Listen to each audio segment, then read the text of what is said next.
잠깐만. 왜 도망치셨나요? 왜 도망치셨어요?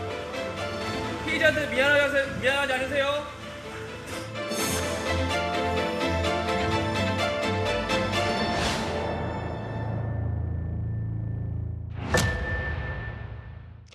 네, 지금부터는 허지은 변호사 모시고 이야기 나눠보겠습니다. 며칠 전 발생한 사고, 피해자들의 사연이 알려지면서 더욱 큰 안타까움을 샀었죠. 허지은 변호사님, 어떻게 좀 보셨습니까? 너무나 안타깝고 충격적인 사건이라는 생각이 듭니다. 평범하게 일을 마치고 배달 일을 마치고 퇴근하던 두 연인이요. 이런 무차별 음주 사고 그리고 과속 사고에 희생양이 되고 만 겁니다. 예. 이게 지난 24일 새벽 광주에서 벌어진 사건인데요. 수입차 운전자 김모 씨가 예.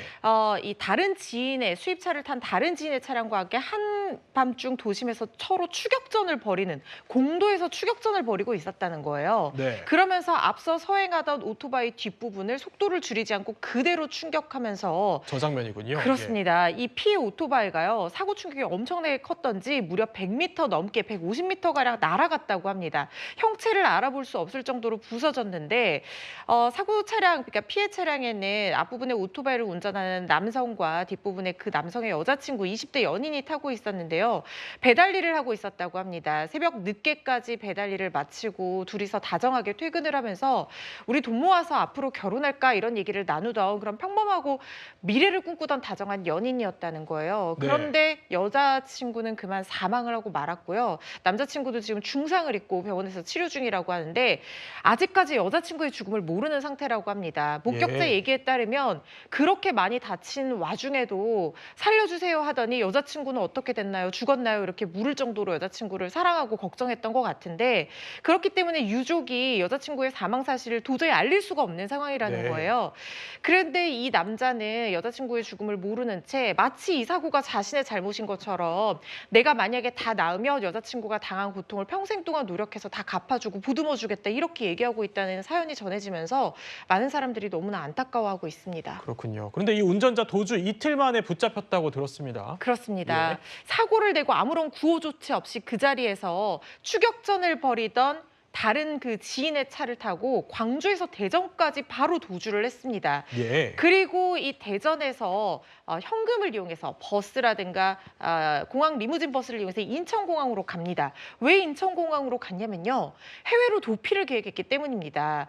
이 도주를 도왔던 지인이 그러니까 태국으로 향하는 비행기 표까지 예매를 했다가 취소한 사실이 드러나서 더욱더 이 사람의 치밀한 도주 계획에 대해서 충격을 주고 있고 또 증거를 지금 확인을 하고 있는 상황인데 해외로 도주를 하려고 했지만 출국 금지 명령이 내려졌다는 사실을 알고 공항으로 가게 되면 붙잡힐까 봐 서울로 들어옵니다. 그런데 그렇군요. 그 과정 중에서 경찰은 이미 사고 차량 안에 있던 전자기기를 통해서 이 사람이 강남의 한 치과에서 치료를 받은 사실을 확인을 했던 거예요.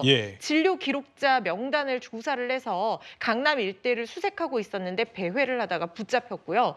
사람을 사망하는 엄청난 사고를 저지르고도 모자라서 구호 조치도 하지 않고 도주를 하고 그 도주가 치밀하게 무려 대포폰까지 이용해서 외국으로 도주하려는 시도까지 알려졌다는 사실이 지금 전해지고 있는데요. 구속 가능성이 상당히 높아 보이는 사건입니다. 네, 해외 도피까지 시도했던 정황과 관련해서 경찰 이야기 먼저 들어보고 오겠습니다.